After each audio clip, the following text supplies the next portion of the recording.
Welcome back, mystery lovers. Today's case is going to keep you on the edge of your seat. The case of Matthew Eappen. Sunil and Deborah got married in 1990 after meeting in medical college. Sunil, from Chicago, USA, followed his father's path and became an anesthesiologist, while Deborah worked as an ophthalmologist. Their first child, Brendan, was born in 1994, and their second child, Matthew, born May 24, 1996. They are young parents working in the medical field. They face significant challenges balancing their careers and family life. Both came from respected families with successful backgrounds in education and medicine, motivating them to achieve similar success. They lived in a prestigious area of Boston, Massachusetts, in a lovely home and were financially comfortable enough to hire a nanny. The nanny became like a family member, handling both childcare and household duties, and lived on their property. Deborah soon returned to work part-time, having completed advanced training courses during her pregnancy. Balancing her professional responsibilities with family care was difficult and stressful. The high workload placed on the nannies often led to them leaving due to stress or being dismissed if they couldn't meet the family's expectations. Before hiring 18-year-old Louise Woodward from Cheshire, Great Britain, they used to employ 3 other nannies. Louise lived with her family until she turned 18, then decided to take a gap year in the United States before continuing her education. Although she didn't have formal training, she loved children and got along well with them. She registered as a nanny and housekeeper with a recruiting agency, which helped her move to Boston and find a job. In December 1996, she started working for the Sunil family, whose youngest child, Matthew, was only 8 months old. She had no prior experience with infants, including changing diapers, and had only 3 days of training before she began her job. Louise was given the responsibility of caring for Matthew and 2 years old, Brendan, and assisting with household chores. She quickly found the workload overwhelming due to the family's busy daily routine. All this workload went against Louise's plans, as she had come to the USA seeking adventure and enjoyment, not to work without any days off. She initially thought that being a nanny would provide her with a livelihood without much responsibility. However, looking after children aged 8 months and 2 years truly requires experience, training, and a sense of responsibility. It is challenging to expect an 18-year-old to have such expertise without proper training. Despite this, Sunil and Deborah, who were desperate for help, accepted Louise since they needed a nanny housekeeper. Furthermore, her services were affordable. However, Louise's behavior did not meet the family's high standards, so they gave her a list of rules to follow. As a young nanny, she had little choice because previous failures with other families had put her at risk of being dismissed by the agency. She needed to keep her job to maintain her income.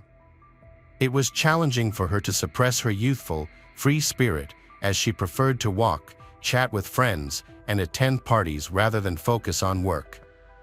Occasionally, she would wander around Boston and indulge in her dreams.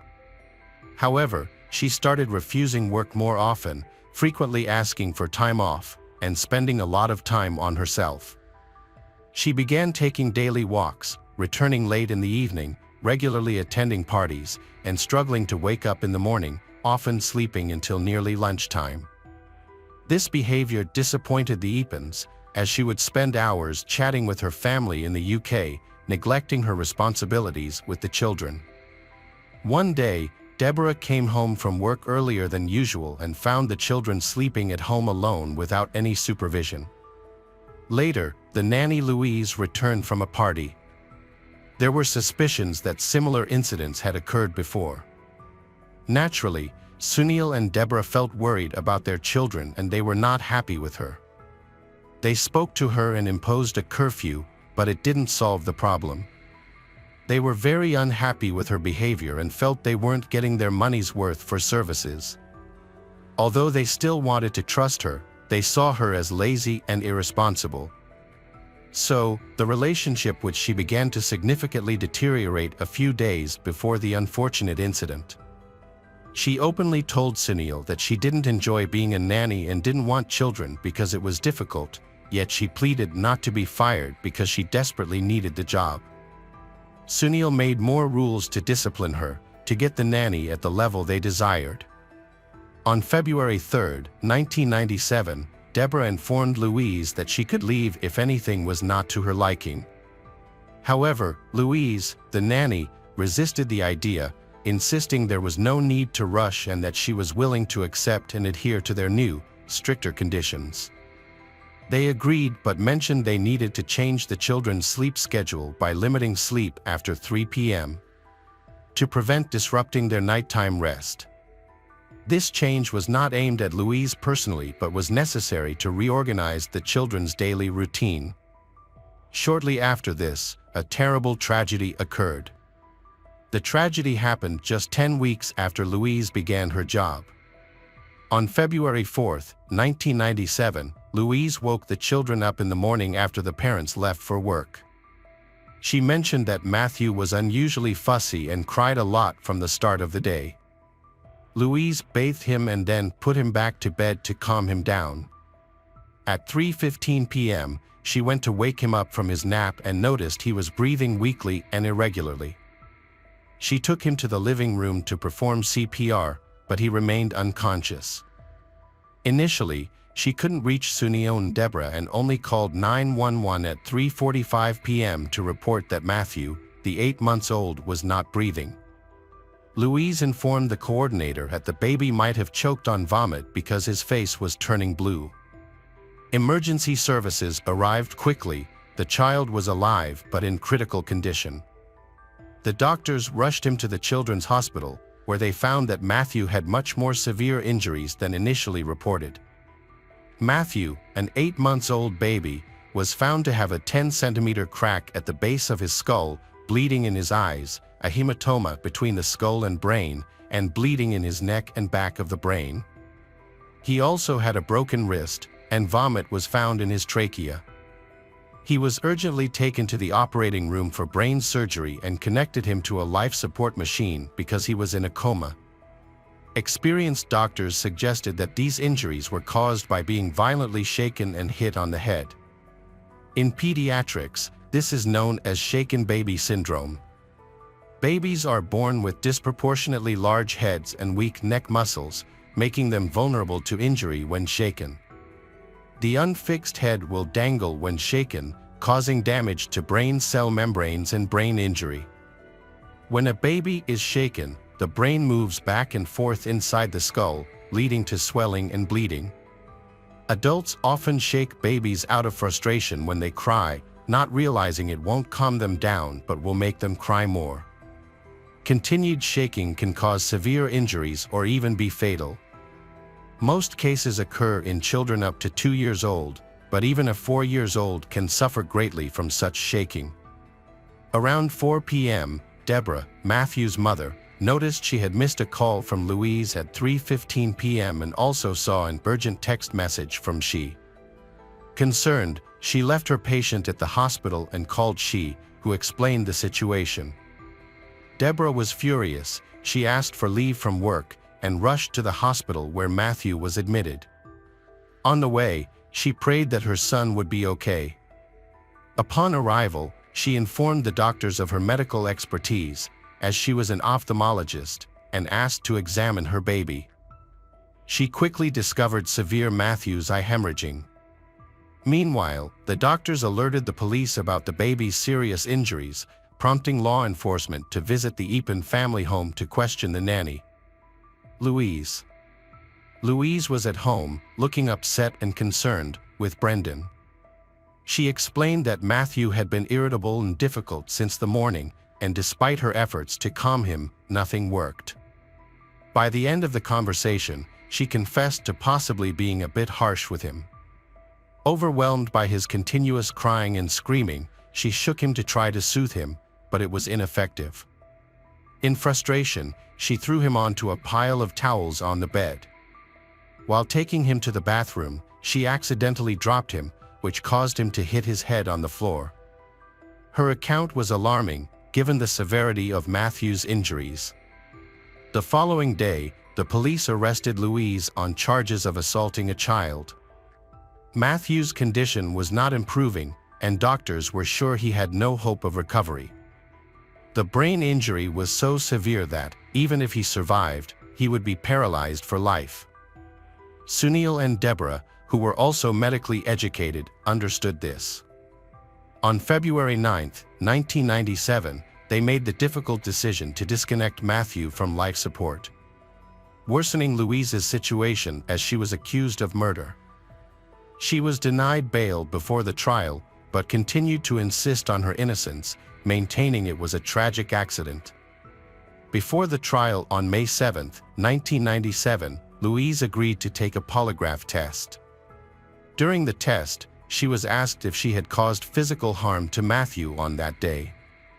She denied causing any injury, and a lie detector expert concluded her answers were truthful with 95% confidence.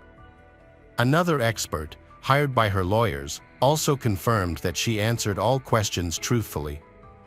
On October 7, 1997, a trial began in Cambridge, Massachusetts, involving many medical experts, including neurosurgeons, pediatricians, ophthalmologists, and pathologists, all of whom were familiar with similar crimes. In the courtroom, there was extensive discussion about Matthew's injuries and Louise's behavior. Most experts believed that his injuries were caused by abuse and violence. Many doubted Louise's statement that she had accidentally hit the boy's head, noting that the injuries showed signs of blunt force trauma. The child had probably been severely and brutally beaten, and the injuries appeared fresh. An expert for the prosecution initially compared Matthew's injury to those from a fall from the second floor, but this statement was later withdrawn. The defense argued that Matthew's head and wrist injuries occurred weeks prior to the incident, before the nanny was in their home. The lawyer suggested that the child's parents, Sunil and Deborah, could have been involved in neglect or abuse. In court, Louise stated that she had not noticed any injuries to Matthew's head or arm. She explained that her interaction with the child was mild, but it caused the reopening of an old injury, leading to bleeding. She mentioned that the day before the tragic incident, the child fell near the stairs and hurt himself, which might have aggravated the injury. Louise clarified that her use of British English was misunderstood. When she said popped, she meant she placed the child on the bed, not threw him, as might be interpreted in American English, and she denied dropping the baby in the bathtub. The defense argued that if the prosecution's claim of cruel treatment were true, Matthew would have had serious bruises and hematomas on the head and body, which were not present. This suggests that the child might have been shaken to calm him down, but not to the extent the prosecution claimed. Louise, in an emotional outburst, lost control and shook the child, causing old injuries to resurface. Witnesses and experts testified that there was no fresh bleeding in the brain, indicating that the skull fracture was an older injury. However, Sunil and Deborah denied that Matthew had suffered such a traumatic brain injury. The defense suggested that these actions might have been driven by fear, as Louise panicked while trying to revive the child. Unfortunately, Brendan could not testify at the trial because he was too young to understand what had happened. During the trial, Louise acted inappropriately. She occasionally smirked and laughed, which was attributed to nervous shock. At the time, she was reportedly only 18 years old, and the incident described triggered such a reaction. Additionally, she retracted her initial testimony obtained by detectives during the first interview. She did not mention how challenging it was to work for the Eappen family, who overwhelmed her with childcare and household duties, for which she was unprepared. She had come to the United States to relax and have fun. Despite this, she insisted that she never mistreated the children. She claimed she would never harm a child, especially to the extent of causing serious injuries that led to a coma and could paralyze an 8-month-old baby. Louise's relatives from the UK spoke at the trial, praising her as a gentle and reserved person. They described her as an obedient parishioner of a local church, a vegetarian, and a clarinet player. However, her friends from the US had a different view, seeing her as a party girl who never missed a chance to go out. 3 of her friends testified at the trial, as well as former employers who had let her go due to incompetence and irresponsibility. The prosecution highlighted that she tried to wake Matthew 15 to 20 times but found the boy wasn't breathing. She attempted to help him and called his parents, but they didn't answer. It took her half an hour to finally call 911. The prosecutor questioned why she delayed calling for emergency help when immediate action was needed. She explained that she was panicking and stressed, trying hard to manage the situation on her own. Throughout the trial, Louise showed little emotion. She occasionally smiled but never expressed regret for what happened. She spoke fondly of Brendan and Matthew, she describing Brendan as smart and talkative, and Matthew as a sweet, smiling, and playful child. The trial was broadcast live on British television, capturing the attention of almost the entire country, with many people supporting she. On October 30, 1997, a jury found Louise Woodward guilty of second-degree murder. She begged the judge to lighten her sentence. She begged them not to let her spend the rest of her life in prison for something she didn't do. However, the judge ignored her pleas. Louise was sentenced to life in prison, with the possibility of parole after 15 years. Upon hearing the sentence, she burst into tears, unable to believe what was happening. She questioned the judge, insisting that she hadn't done anything wrong and sincerely hoped for an acquittal. Her mother supported her, stating in court that a terrible judicial error had occurred. She argued that her daughter could not have harmed a defenseless child and that she was innocent and did not deserve such a harsh punishment. In fact, the jury's opinions were mixed. Many people believe that Louise is innocent in Matthew's death, attributing it to an old injury. However, after further deliberation, the jury concluded she was guilty. It later emerged that those who initially supported acquittal were persuaded to vote guilty. This thing sparked significant public outcry in both the United States and Louise's home country, Britain. Many people in the UK donated funds to assist Louise and her family, totaling about $500,000. Additionally, there were mass protests from supporters who believed Louise was an innocent victim of the US legal system. This public pressure led to the conviction being overturned by the judge 10 days later. By then, Louise had already spent about 8 months in prison. After reviewing the case materials, the new judge concluded that Louise's actions were due to her inexperience and immaturity, not malicious intent, and that murder was not her purpose. Louise was sentenced to the time she had already spent in prison awaiting trial, which was 289 days, allowing her to be immediately released. Her supporters celebrated her release like a holiday. Meanwhile, the death of Matthew, the 8-month-old child, was largely overlooked. Even if his death wasn't her fault, his parents sought justice for their child, and the prosecutor was determined to see Louise imprisoned for a longer period.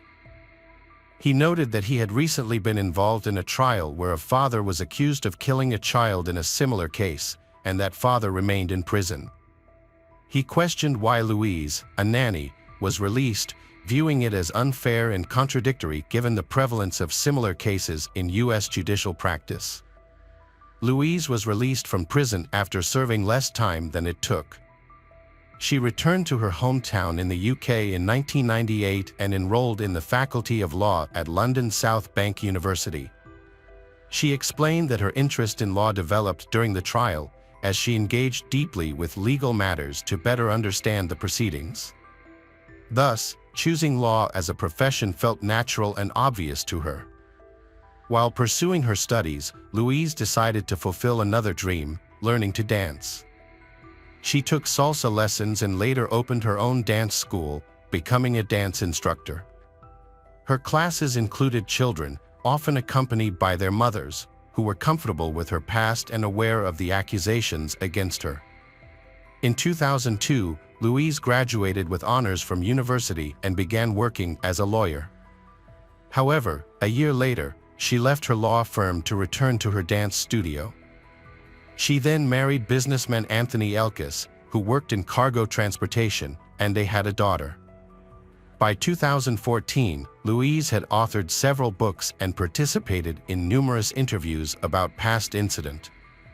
In all interviews, she has insisted that she was wrongly accused of Matthew's death.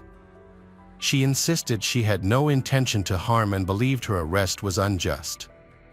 She remarked that the U.S. judicial system often demands accountability, suggesting that if the parents weren't blamed, the suspicion fell on her. Still, she expressed relief and gratitude that the judicial system ultimately resolved the case, leading to her release. Louise, now 45 years old, continues to live a normal life without feeling guilty about the past, and many people support her in this. In one of her interviews, she stated that she had the right to enjoy her life. Meanwhile, the parents of Matthew, Deborah, and Sunil faced public outrage. People criticized them for prioritizing their careers over spending time with their children, questioning why they hired an inexperienced young nanny who was not equipped to care for small children. Despite knowing this, they were attracted because the cost of hiring her would be very low and burdened her with excessive responsibilities. The 18-year-old nanny, Louise, received only 3 days of training before being overwhelmed with numerous restrictions and rules. Due to public pressure, the Eappen family had to relocate to a new, undisclosed address. It is known that they now have 2 more children and no longer hire nannies, with Deborah taking on the responsibility of raising the children herself.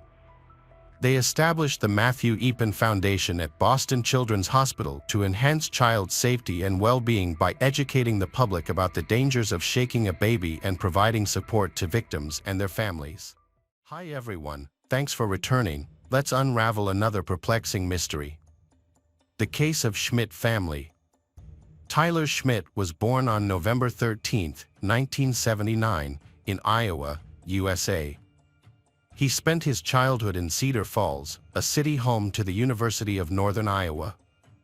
Tyler's early interests led him to join the Boy Scouts, where he earned the distinguished rank of Eagle Scout. This experience fostered his lasting love for nature and the outdoors. Growing up, Tyler enjoyed participating in camps organized by the Lutheran Church, which often brought his family together. Outside of school, he developed skills in playing the trumpet. However, his true passions lay in adventure and sports. At Northern Iowa High School in Cedar Falls, Tyler was a member of the cross-country running team and the swim team. During his free time, he also enjoyed outdoor activities such as canoeing, hiking, and snowshoeing. Tyler's interest in computing led him to Missouri's Truman State University, where he pursued a degree in computer science and met the woman who would become his wife, Sarah. Born in Kansas City on March 27, 1980, Sarah grew up near St. Louis with her siblings, Karen, Jane, and Adam, for part of her childhood. Sarah shared Tyler's passion for the outdoors, particularly bird watching and studying insects. Both had been heavily involved in scouting as young people, with Sarah earning the Girl Scouts' highest honor, the Gold Award. She credited her adventurous spirit to her mother, with whom she had gone backpacking in Central America. Given their compatibility and mutual interests, Tyler knew he had found his soulmate when he met Sarah. Sarah was a high-achieving student who excelled both academically and in leadership. As a result of her outstanding leadership skills, the prestigious Truman Scholarship while she was still at Washington High School in Washington, Missouri. This scholarship led her to attend Truman State University, where she met her future husband, Tyler. The couple started dating and eventually got engaged.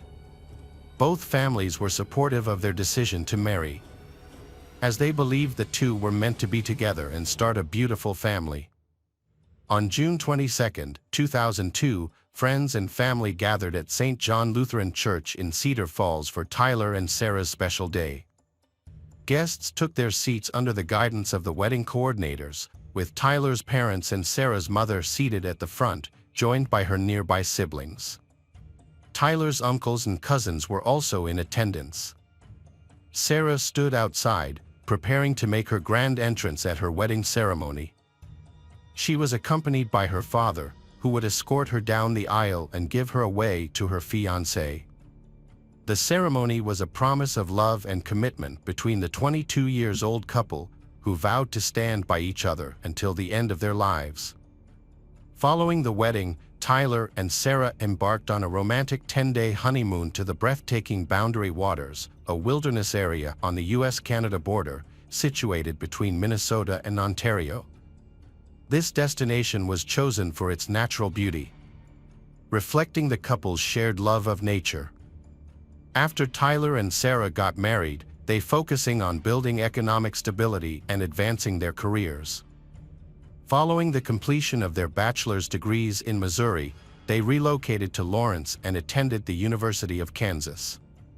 There, Sarah pursued a master's degree and later worked as a computer science expert, while Tyler divided his time among various roles, including jobs at a supermarket, a delivery company, UPS, and 18 years at a company that handled business billing and payments. During their early years of marriage, Tyler and Sarah maintained a balance between their professional lives and personal adventures.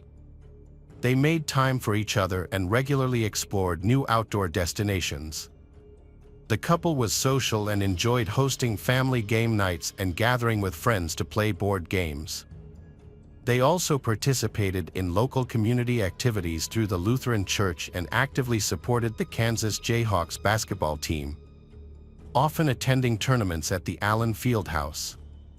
2013 is a bittersweet year for Tyler and Sarah. It was the year Sarah's father unexpectedly passed away due to a heart attack, causing immense grief for his loved ones. However, in the same year, they welcomed their first child, Arlo, after 11 years of marriage. In 2015, the family grew again, with the birth of their beautiful daughter, Lula Schmidt, on September 17th. 3 years later, when their children were 6 and 3, the family decided to relocate to Cedar Falls to be near Tyler's relatives. The community of Cedar Falls provided them a warm welcome, and they quickly became involved in local activities. Tyler maintained his software engineering job, while Sarah started working as a librarian's assistant at the local public library. Their children, Arlo and Lula, began attending preschool at Lincoln Elementary School. Known for their kind and helpful nature, Tyler and Sarah made those around them feel valued. This endearing quality earned them the love and respect of their neighbors and the community. Sarah's friendly and warm personality also made her a beloved figure at the library, where she was admired by colleagues and patrons alike. Tyler and Sarah made it a priority to share their love for the outdoors with their children, Arlo and Lula, encouraging them to explore and appreciate nature. In 2021, the family began going on camping trips, which the kids greatly enjoyed, even with their busy schedules. As a result, they decided to go on these trips as often as possible. However, by mid-2022, Sarah's work hours had increased substantially, which may have affected their ability to continue this family tradition. However, in June 2022, she took a day off to celebrate a special milestone, her 20th wedding anniversary. She also planned a family vacation to Mata Cave State Park in Jackson County, Iowa, for the week of July 11th. To make time for this trip, she set a deadline for a library project. July 26th, Sarah shared her plans with her sister-in-law, Kat, and was looking forward to exploring the park's 13 remarkable caves and beautiful landscapes with her family. On Thursday, July 21st, the Schmidt family embarked on a 140-mile road trip to visit Makata Caves.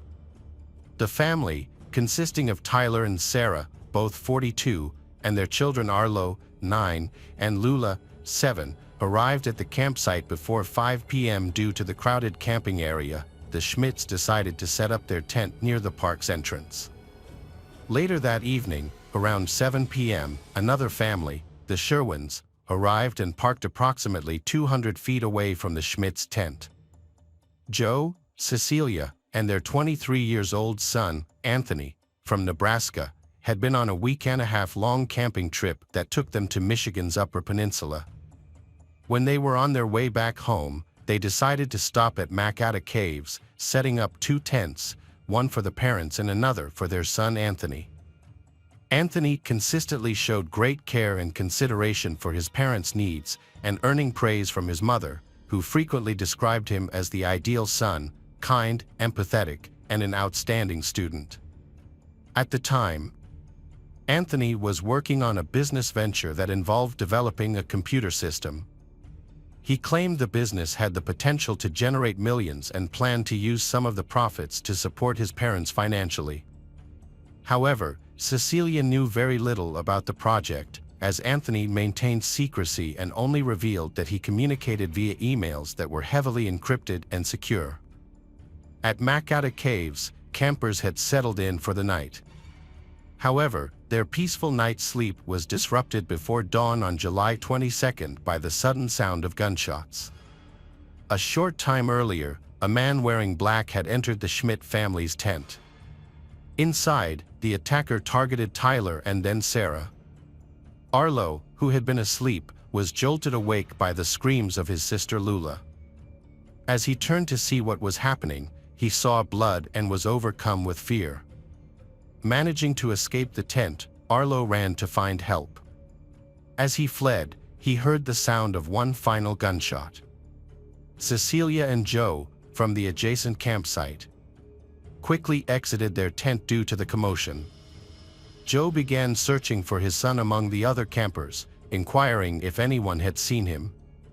Meanwhile, Arlo, still panicked, continued running until he met Cecilia and Joe. He was frantic, shouting and asking for help, explaining that his parents had been shot. Concerned for Arlo's safety, Cecilia took his hand, and together they rushed to the park entrance. She was filled with anxiety, knowing her own son was sleeping near the tent where the shots were fired, and feared he might have been hurt or worse. Cecilia called 911 after hearing gunshots and reported the incident to the operator, but struggled to clearly say the park's name, making it difficult to communicate their exact location. Cecilia also explained that she was with a boy who claimed his parents had been shot. During the 23-minute call, the 911 operator asked Cecilia questions, while simultaneously relaying the attack to police and park rangers. The call was briefly dropped, but Cecilia quickly called back. Despite the chaotic situation and her own nervousness, Cecilia managed to remain calm, thanks in part to adrenaline. Once she had provided more specific location details, Cecilia handed the phone to Arlo. Arlo explained to the operator that he had witnessed a horrific scene at his family's campsite. He said the operator that he was in a tent with his parents and sister, but when he woke up, he saw a person wearing black and holding a gun. When asked about his father's location, the boy was silent for a while, then responding that he thought his father was hurt. At 6:30 a.m., police and paramedics arrived, and after locating the Schmidt's tent, they discovered a horrific scene. All the occupants, including Tyler, Sarah, and Lula, were dead. This previously peaceful campsite had quickly become a crime scene. Police immediately launched a search for the shooter, who could potentially still be in the area.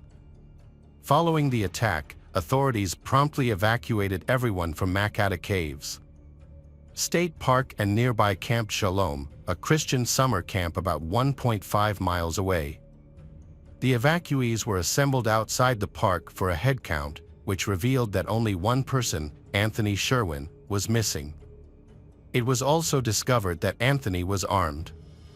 An aerial search by police helicopters led to the discovery of a man's body at 11 a.m.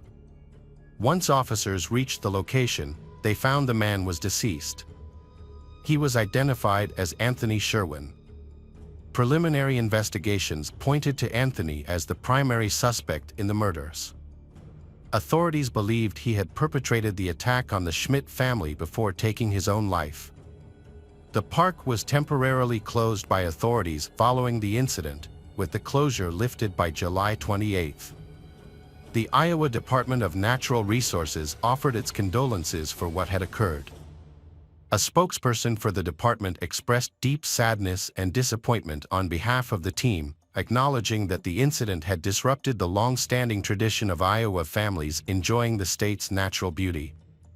However, the department remains committed to continuing its work in preserving the state's parks for the millions of families that visit each year. The citizens of Cedar Falls were deeply shocked when they received the news. The atmosphere in the town drastically somber and mournful. Family, friends, acquaintances, and even strangers were filled with grief.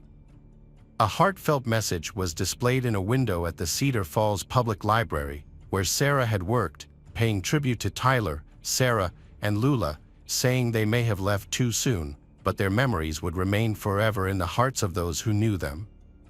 After hearing of the tragedy, Tyler's software company mourned him, describing him as a highly skilled and dedicated professional who mentored his colleagues.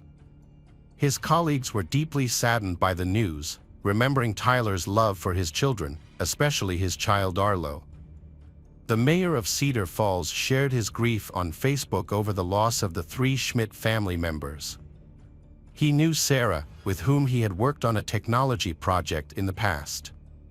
He called on the community to support Arlo, the sole survivor of the family, and shared a GoFundMe link for those wishing to donate. The initiative quickly raised more than $276,000 in just a few days. As a sign of respect for Sarah's co-workers, the local authority closed the library for the remainder of the day. The tragedy also drew reactions from other government leaders. The governor of Iowa conveyed her shock and sorrow over the unimaginable tragedy, while a U.S. House representative from Iowa denounced the crime as senseless and horrific. Sarah's family was deeply saddened by her passing. Her sister was particularly hard-hit, finding it impossible to accept that she would no longer be able to talk to Sarah and that she would miss out on seeing her niece grow up. Family members came from as far away as North Dakota, Texas, and Michigan to attend a private funeral service for Sarah at Greenwood Cemetery on August 2nd. A separate celebration of the lives of Tyler, Sarah, and Lula was held at the picnic area of Overman Park, attracting more than 200 people. At the ceremony, Tyler's aunt and the mayor took turns speaking at the podium to express their feelings and share memories of the deceased. The Schmidt family's loved ones struggled to cope with their grief, also as trying to provide comfort and care to Arlo. Meanwhile, authorities pressed on with their investigation into the brutal crime. According to an official update from the Iowa Department of Public Safety, the autopsies revealed crucial information about the victims' causes of death. Tyler sustained both a gunshot wound and multiple sharp force injuries. His wife, Sarah, had multiple sharp force injuries, but no gunshot wound. Tragically, their young daughter, Lula, suffered both a gunshot wound and was strangled. In August 2022, authorities identified Anthony Sherwin, a 23 years old with no prior crimes, as the person responsible for the Schmidt family's murder. He acted alone and later ended his own life. Despite the thorough investigation, police were unable to determine a motive for the attack. According to the Assistant Director of Criminal Investigation, Anthony had no connection to the Schmidt family before or during the time the two parties camped near each other. The Nebraska Police Department helped investigate the incident. During a search of the Sherwin family's apartment in Nebraska, officers did not find a suicide note or any other clues that could explain why Anthony targeted the Schmidt family and himself. A review of Anthony's Facebook page also did not provide any information about the incident or the weapons used. According to the Assistant Director of the Iowa Division of Criminal Investigation, the only confirmed weapon found was an unlicensed, hand-assembled firearm discovered near Anthony's body. This type of firearm is often referred to as a ghost gun. Because these guns lack serial numbers, they can be challenging for authorities to track and regulate. To verify the story, the police spoke with Anthony's parents. They confirmed that their son had created his own gun using instructions he found online. His parents described Anthony as very responsible and stressed that he had never hurt anyone or any animals. They also shared that their family had never owned guns before, but due to increasing crime rates in Nebraska, they had recently decided to acquire them. As they were inexperienced with firearms, they even took classes to learn how to handle them. The parents Anthony's had brought a homemade gun on the trip for protection against crime and possible bear attacks, which they had previously encountered while camping. They planned to dispose of the gun after returning home. Anthony's parents believed he was innocent and wanted to prove it. They thought he was a victim of murder, not the killer. His mother pointed to an autopsy report they obtained, which showed he had been shot twice. This contradicted the police claim that he had been shot only once. Anthony's mother questioned how he could have shot himself twice, which raised doubts about the police theory that he had taken his own life. The family Anthony's questioned the attacker's clothing description, as Cecilia remembered telling the 911 operator that the attacker wore black clothes. This did not match Anthony's clothes, green shorts that she had given him the day before the incident. Furthermore, Cecilia and Joe believe the police have withheld important information from them, such as where Anthony's body was found and whether the gun used to kill the family Schmitz was the same gun used to shoot Anthony. They specifically asked investigators if a ballistic test was conducted to confirm any matches, but received no response. Cecilia expressed her concerns in an email to the media. In the email, she said that her son had so many reasons to live, and she was sure that he would not give up everything in such a way. Cecilia also mentioned that she had seen no signs of him planning such an attack. And in her opinion, Anthony did not have the capability to kill. Furthermore, she believed that her son had no connection to the Schmidt family, which raised more questions.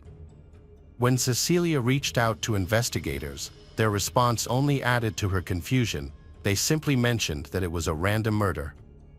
Anthony's parents asked to see the final investigation report so they could arrange for a private review to be conducted. However, they state that they never received a response to this request.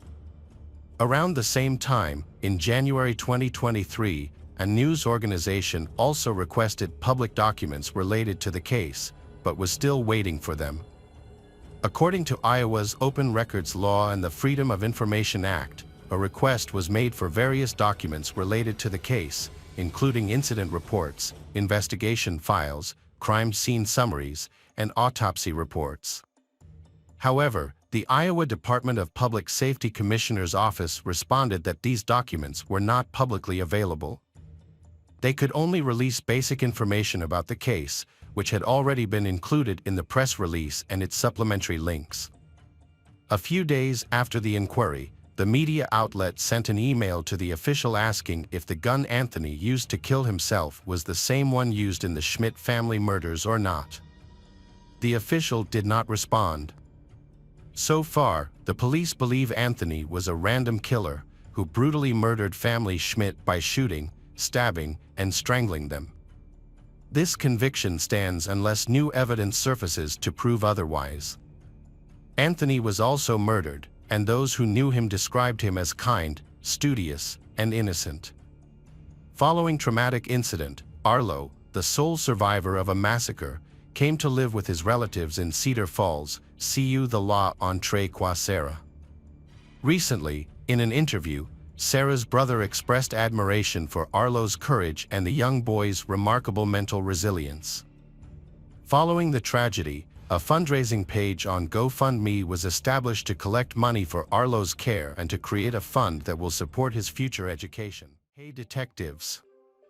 Welcome back. We've got another mysterious case to explore. The case of Lisa Harnum.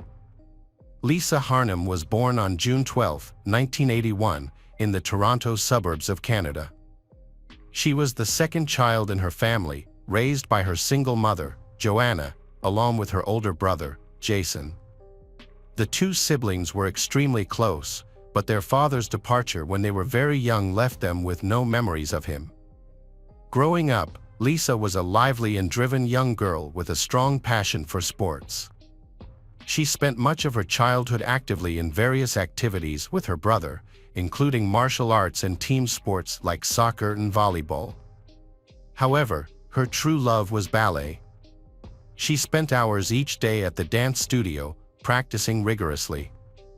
As she was naturally tall and slender from a young age, she initially seemed suited for ballet. Nevertheless, her professional ballet training required an extremely strict diet, which ultimately took a toll on her growing body.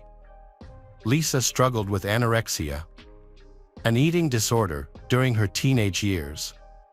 She initially kept her condition a secret, believing she could handle the problem on her own. However, as her weight dropped to a critically low level, her mother intervened and admitted her to a clinic for treatment. Lisa spent several months in rehabilitation, focusing on regaining her health and weight. After completing her high school education, Lisa pursued her passion for dance and decided to explore a career in the beauty industry. Alongside her university studies, she worked as a perfumer for a large cosmetics chain. In her free time, she honed her makeup and hairdressing skills. In 2005, after celebrating his 24th birthday, Lisa felt an overwhelming desire for change.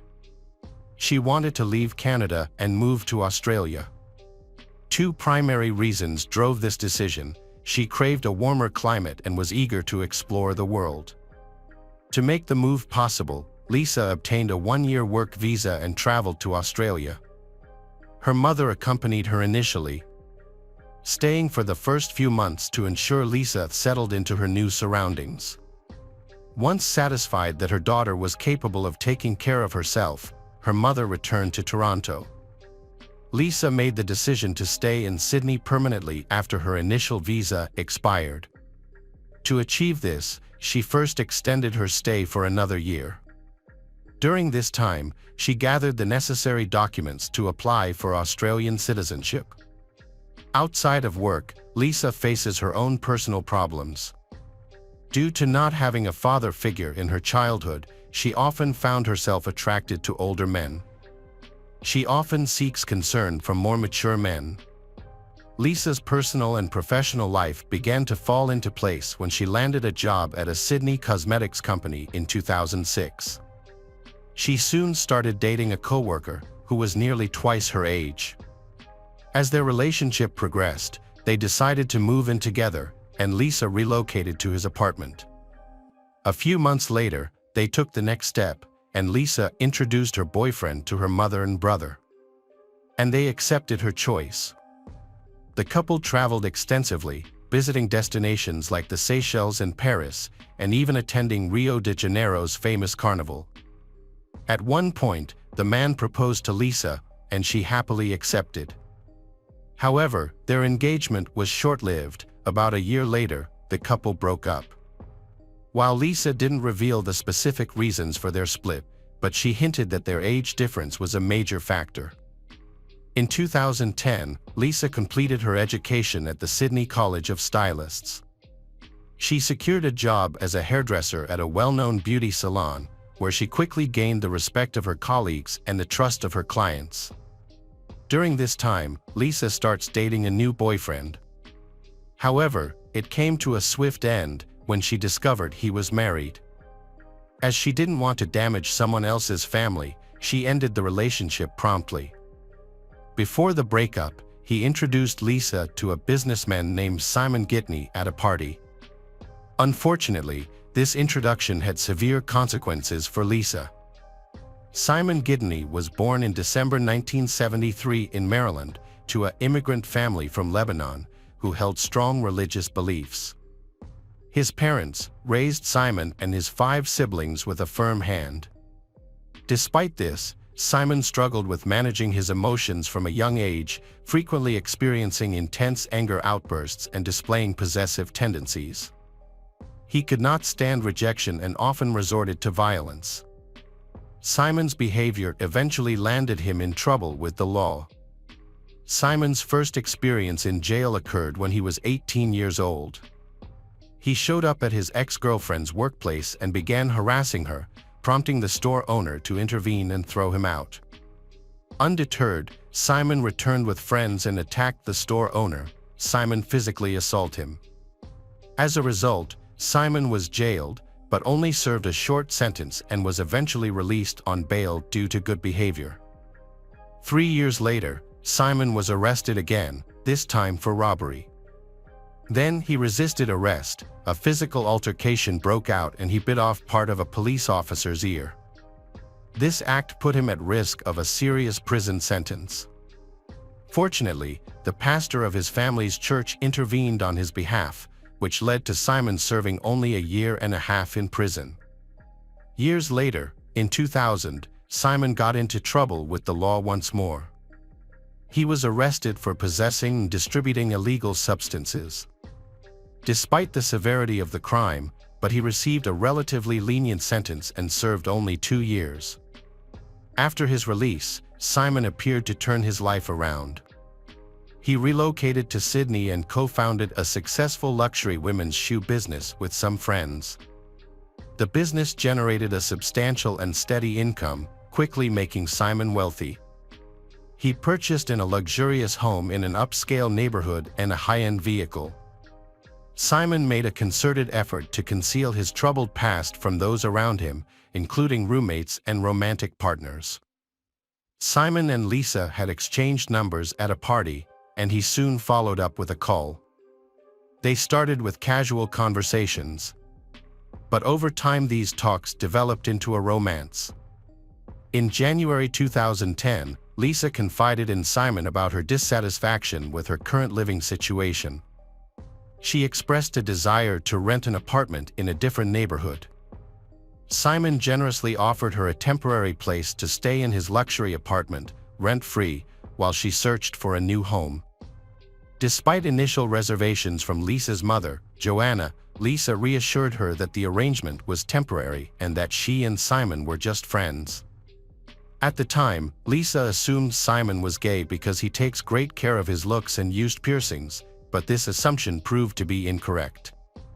For the initial 2 months, Simon maintained a reserved distance from Lisa. They lived in separate rooms, and there wasn't even a hint of intimacy between them. However, but over time, they became closer, the so-called spark burned, and they started dating. When they began dating, Simon was 37 and Lisa was 28. To Lisa, Simon seemed perfect, charming, sociable, and generous.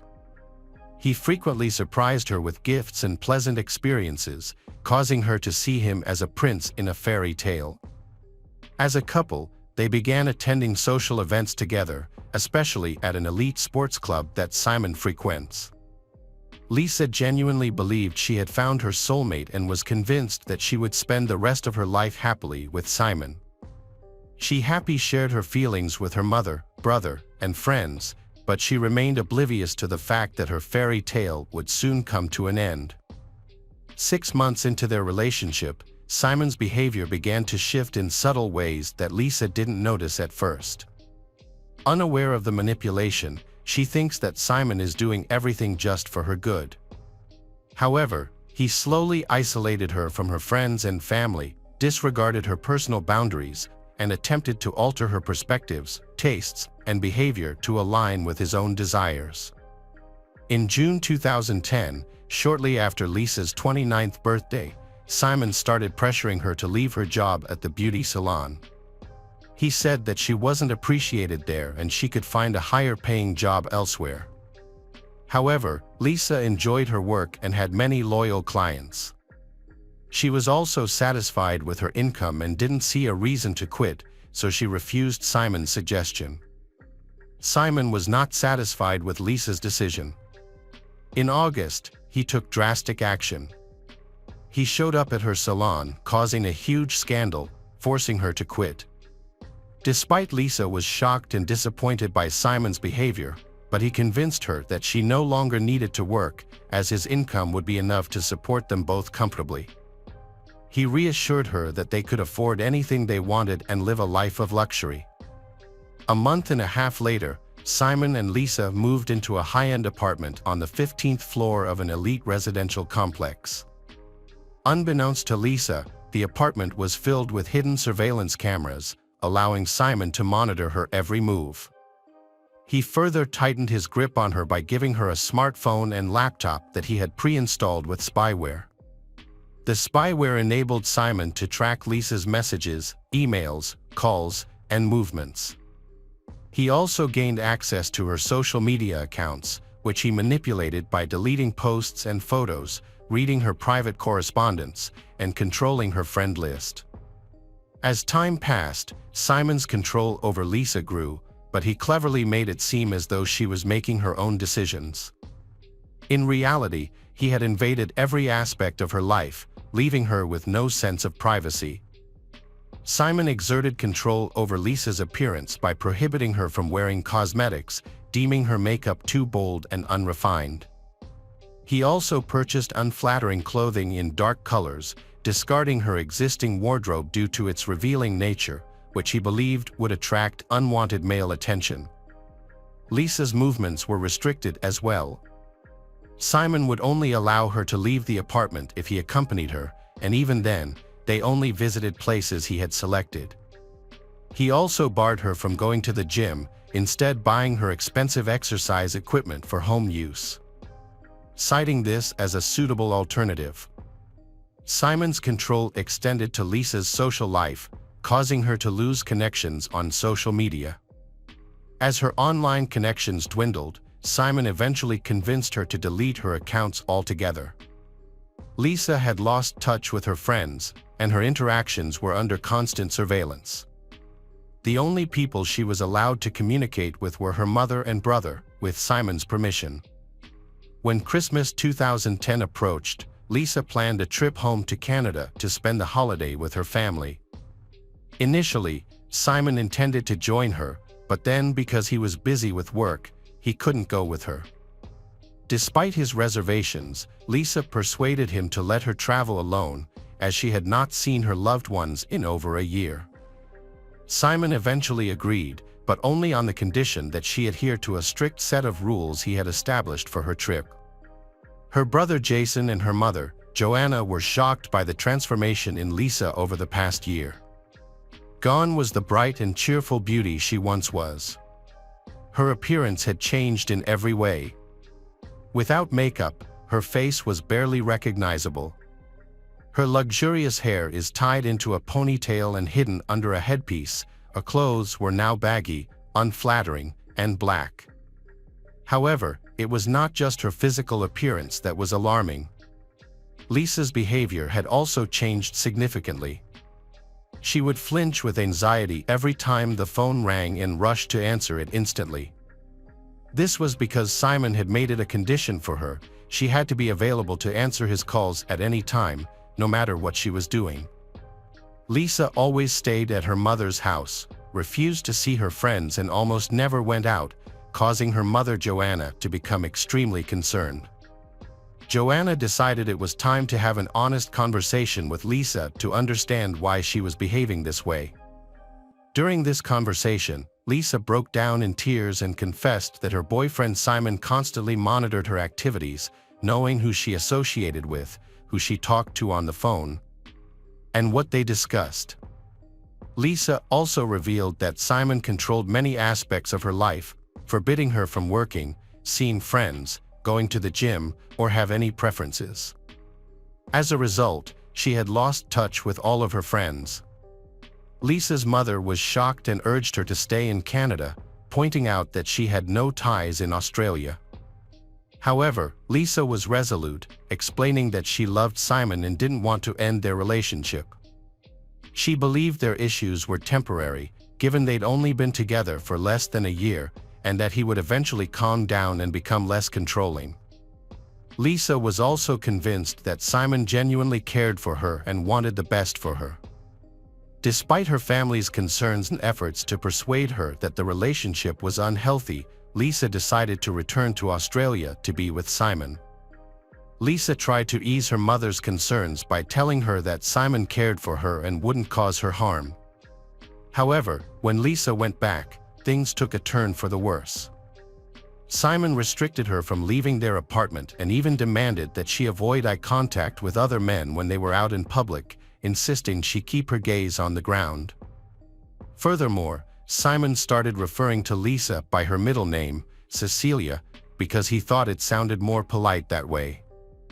In the spring of 2011, Lisa started experiencing pain in her leg due to an old ballet injury from her youth. Instead of taking her to a hospital, Simon arranged for a female physical therapist to visit their home 3 times a week to treat her with massages. Over time, the therapist became Lisa's closest friend and confidant, someone she trusted and shared her difficult situation with. On June 12, Lisa's 30th birthday, Simon organized a party at Sydney's most expensive restaurant, but the guest list only included his own family and close friends. Lisa was not given the opportunity to invite any of her own friends or acquaintances. As the evening came to a close, Simon surprised her by proposing and placing a ring on her finger. Lisa accepted, but her reaction was not what would have been expected. Instead of tears of happiness, she began crying tears of desperation and hopelessness. Back home, Lisa called her mother to share the news of her engagement, but her excitement quickly turned to worry as she began to sob on the phone. However, her mother, Joanna, was far from thrilled. Joanna immediately expressed her disapproval of the engagement and urged Lisa to end the relationship and return to Canada as soon as possible. Lisa pleaded with her mother to stop discussing the matter over the phone, because Simon might be eavesdropping on their conversation. Lisa tries to distract herself with thoughts about their upcoming wedding. However, when she tried to discuss the plans with Simon, he abruptly interrupted her and declared that he would make all the decisions, including choosing the venue, buying her wedding dress, and creating the guest list. This left Lisa feeling devastated and powerless. Feeling lost, she confided in her physiotherapist during a visit, confessing that she couldn't continue in the relationship but felt trapped because Simon wouldn't allow her to leave. Lisa and the masseuse devised a secret plan. Each time the masseuse visited, Lisa discreetly gave her some of her possessions for safekeeping, making sure Simon didn't suspect a thing. On July 28, Simon left his laptop behind in the rush, an unusual mistake since he always carried it with him. Seizing the opportunity, Lisa accessed the laptop and discovered her worst fears. She found a spyware program that allowed Simon to monitor all the data from her phone. Lisa was discovered recordings of her conversations with her mother and surveillance footage from cameras in every room of their apartment. Fearing for her well-being, Lisa used the masseuse's phone to call her mother and ask her to get on the next flight to her apartment and take she home. However, Joanna was unable to leave work immediately, as she had to arrange a shift swap with a colleague. Joanna would later deeply regret the delay this. Upon returning home, Simon quickly discovered that Lisa had accessed his laptop and seen the spyware. Lisa broke down in tears, struggling to understand why she deserved to be treated this way. However, Simon justified his actions, saying they were for her own good. The following day, July 29th, a heated conversation took place between Simon and Lisa, which was later presented in court as evidence. During this conversation, Lisa became emotional and asked if she could go home. In contrast, Simon remained calm and spoke with confidence, assuring her that returning home was not an option. He then told Lisa to calm down and suggested that she had mental issues. On the morning of July 30th, 2011, Lisa woke up early, dressed neatly, and put papers and necessary items in her purse. Before leaving, she locked herself in the bathroom to make a disturbing phone call to her mother. During the call, Lisa said her mother that if anything were to happen to her, her fiancé, Simon, would be responsible. Lisa's intention was to exit the apartment without waking Simon, but she was unsuccessful. The indents that followed are unclear, and the incident details remain a mystery. However, neighbors reported hearing a scream in the hallway, which stopped abruptly before they could react. Just 1 minute later, a young woman, later confirmed to be Lisa, fell from the balcony of the 15th floor in her fatal crash to the ground below. She landed on the ground, where she died instantly from her severe injuries. Several people on the street saw this happen, but it occurred so quickly that they didn't have time to fully understand the situation. However, one eyewitness, a man who was walking his dog nearby, provided more details. He said that he heard a noise and looked up to see a man holding something large. This man then dropped the object, which turned out to be Lisa. 3 minutes later, Simon, dressed in his pajamas, ran into the street, overcome with tears. He expressed despair about his future, insisting he had been too late to stop Lisa. Initially, the situation seemed like an accident, but Simon swiftly contradicted this assumption, announced that Lisa had ended her own life. Further investigation revealed a cryptic note in Simon's pocket and a disturbing video recording further complicated the situation. After the body Lisa was brought to the morgue and examined, some clues have been found. Upon searching the pockets, investigators found fragments of a torn note containing the message, "There are cameras everywhere in the apartment." It's likely that Lisa had broken the note into small pieces and scattered them across different pockets to prevent Simon from finding them. Further investigation revealed that the apartment indeed had multiple cameras, but the hard drive containing the footage was missing. However, Simon maintained that there were no video recordings at all. A surveillance camera in the apartment's hallway recorded a disturbing scene. Approximately 1 minute before Lisa's fatal fall, the footage shows her desperately running out of the apartment and calling for help. However, Simon quickly grabs her from behind, covers her mouth, and forcibly drags her back inside. This incident is believed to be connected to the scream heard by the neighbors. Investigators also discovered evidence on Simon's laptop, including a recorded conversation he and Lisa had the night before her death, as well as spyware software he used to secretly monitor her activities. Simon stated that he and Lisa had a disagreement that morning, resulting in her becoming hysterical. She initially fled to the hallway, screaming, but he calmed her down by bringing her back inside, fearing a scene in front of the neighbors. Moments later, as Simon was about to call Lisa's mother on the phone, Lisa went out to the balcony and fell. Simon claimed that Lisa once mentioned ending her own life, but he had not taken her threat seriously. He explained that his decision to install spyware was largely driven by his genuine concern for Lisa's well-being and safety. During the trial, Simon was accompanied by his new girlfriend, Rachel Louise, 22 years old, a model who bore a striking resemblance to Lisa. However, it was later suggested that Rachel simply wanted to make a name for herself through this case, so she was willing to talk to the press and appear on television, claiming Simon would never harm a woman. Meanwhile, Simon's lawyers presented a defense that suggested Lisa had a history of mental health struggles, including anxiety and anorexia, for which she had received treatment at a clinic. They imply that these things were the cause of her death.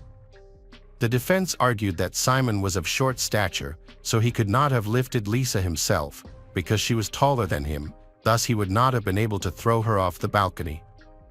However, a trainer from Simon's gym disputed this claim, stating that Simon lifts heavy weights, so he is much stronger than he looks and can easily lift Lisa. This assertion was supported by the absence of Lisa's fingerprints on the railing and glass barrier, suggesting she could not have jumped on her own as she would have needed to lean on them. The physiotherapist who had treated Lisa took the stand, providing crucial testimony about the abuse Lisa had suffered and the items she had left behind in an attempt to escape. This testimony played a crucial role in the trial. As a result, Simon Gidney was convicted of murdering his fiancée, Lisa Harnham, and sentenced to 26 years in prison, with the possibility of parole after 18 years. Following the verdict, Rachel Louise became enraged, insulting the judge, and was subsequently removed from the courtroom. Simon and his lawyers made multiple attempts to contest the court's ruling, but they were unsuccessful, and the original verdict stood. Following the verdict, Rachel broke up with Simon. She said in an interview that they found it difficult to maintain a relationship because he was in prison, although she continues to believe in Simon's innocence. Hi everyone, thanks for returning. Let's unravel another perplexing mystery. The case of Ryan Poston. Ryan Poston was born on December 30, 1982, in Fort Mitchell, Kentucky, to parents Lisa Carter and Jay Poston. He had a close and loving relationship with his three sisters, Allison, Catherine, and Elizabeth. Ryan spent a significant portion of his teenage years traveling and studying abroad, attending schools in both Switzerland and the Philippines. Ryan was known for his adventurous nature, exceptional physical appearance, and charismatic personality, made him a standout among his peers. After high school, he attended Indiana University, where he majored in political science, history, and geography. Ryan graduated with honors in 2005. Following his family's tradition, Ryan decided to pursue a career in law.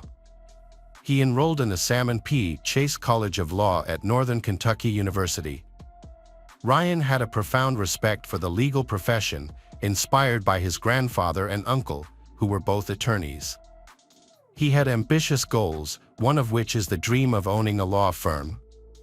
For the time being, Ryan worked in Cincinnati, Ohio, where he dedicated himself to offering affordable legal services to individuals who could not afford higher-priced attorneys. Although still young, Ryan had already built a considerable reputation. He attracted many clients seeking his advice and guidance. He worked diligently to ensure that everyone, regardless of their financial situation, had access to fair and competent legal representation. In 2011, Ryan has been through a painful breakup.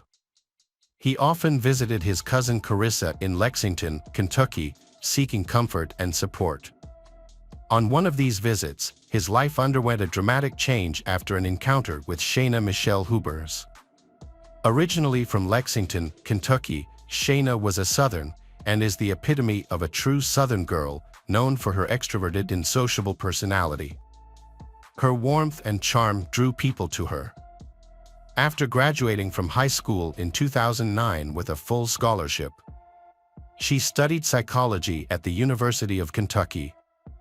She then pursued her master's degree in psychology at Eastern Kentucky University. Despite their age gap, Ryan, 29, and Shayna, 21, couldn't deny their strong feelings for each other. Whenever Ryan visited his cousin Carissa in Lexington, he ended up spending more time with Shayna, and their connection deepened. As their relationship grew, Shayna began to spend most of her weekends in Highland Heights, Kentucky, where Ryan lived. She'd pack her bags, head to his home, and take care of him, cooking and cleaning for him. As time passed, their feelings grew deeper and deeper. Ryan introduced Shayna to his parents. She couldn't hide her excitement from her friends, raving about Ryan, and shares her dream of becoming Ryan's wife. However, the promising future of Ryan and Shayna came to a tragic end on October 12, 2012. On that day, Shayna called the authorities and reported that she had just killed her boyfriend, Ryan. According to Shayna, the incident began when Ryan attempted to physically abuse her. He allegedly dragged her out of the house when she tried to collect her belongings, and he confronted her with a gun.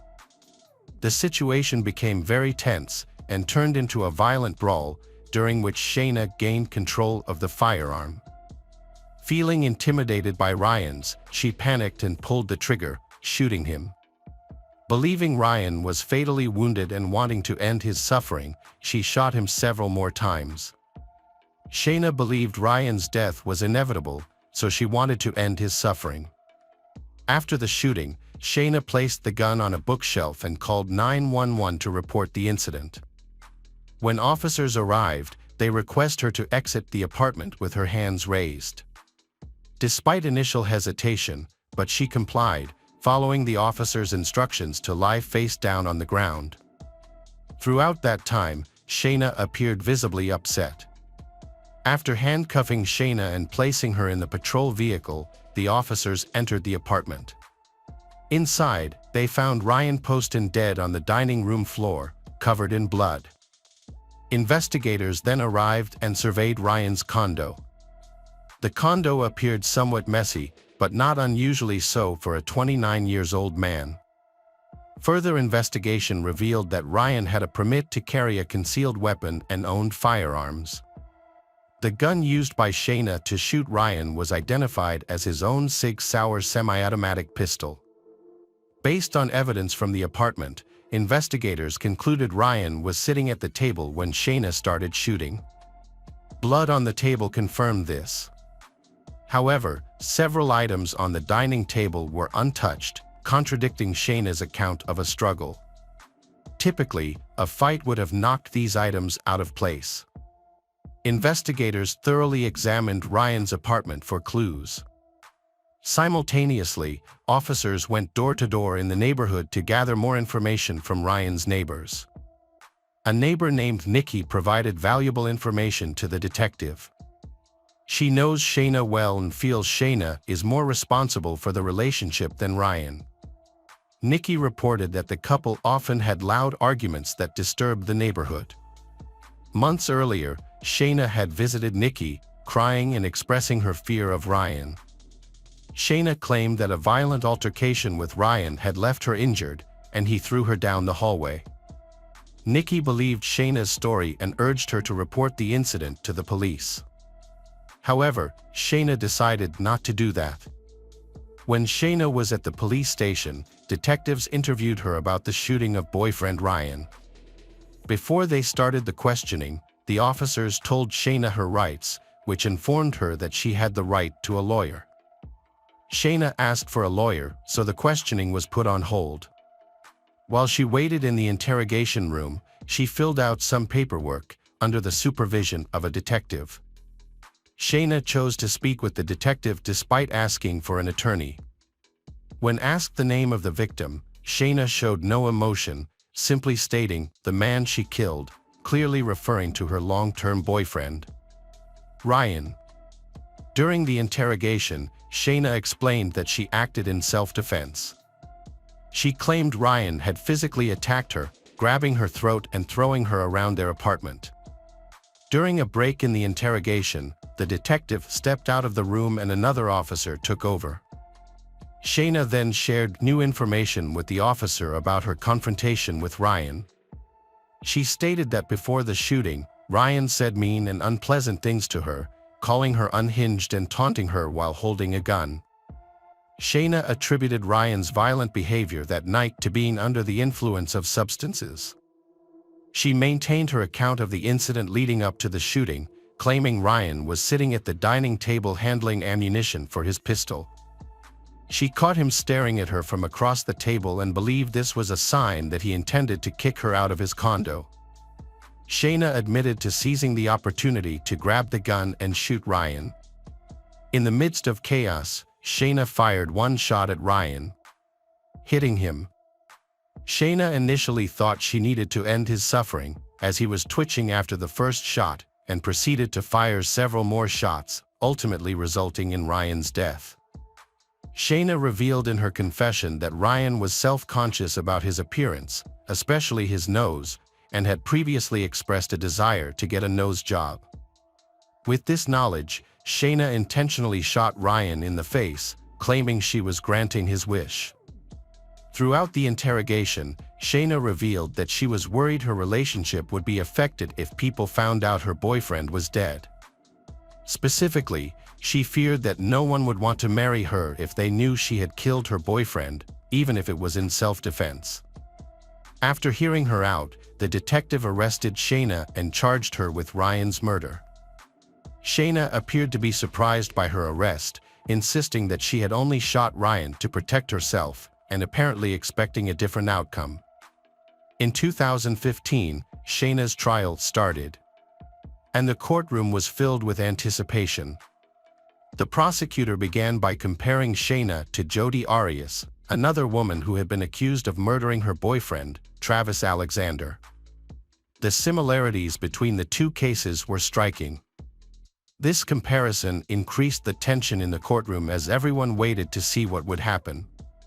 The prosecutor argued that Shayna was fixated on her boyfriend, Ryan, and that he was all she could think about. According to the prosecution, Shayna's conversations were dominated by talk of Ryan.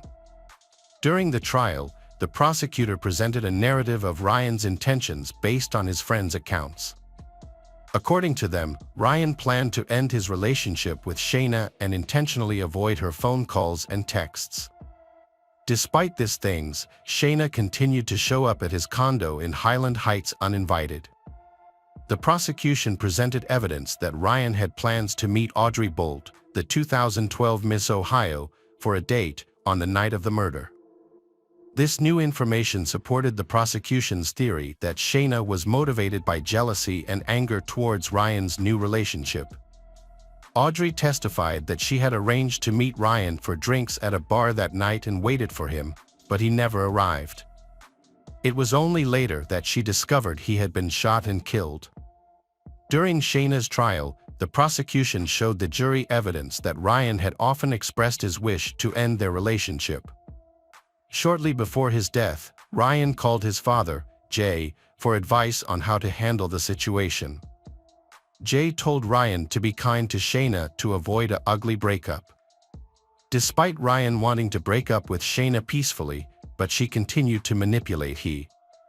On the day of Ryan's death, evidence showed that he spent a lot of time texting with Shayna.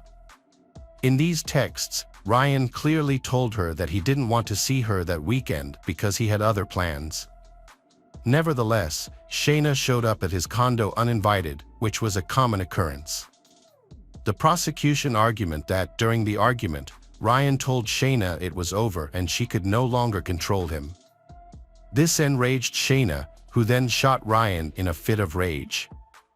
In trial, the prosecution played a video of Shayna's interrogation to show the jury that she was a cold-blooded killer.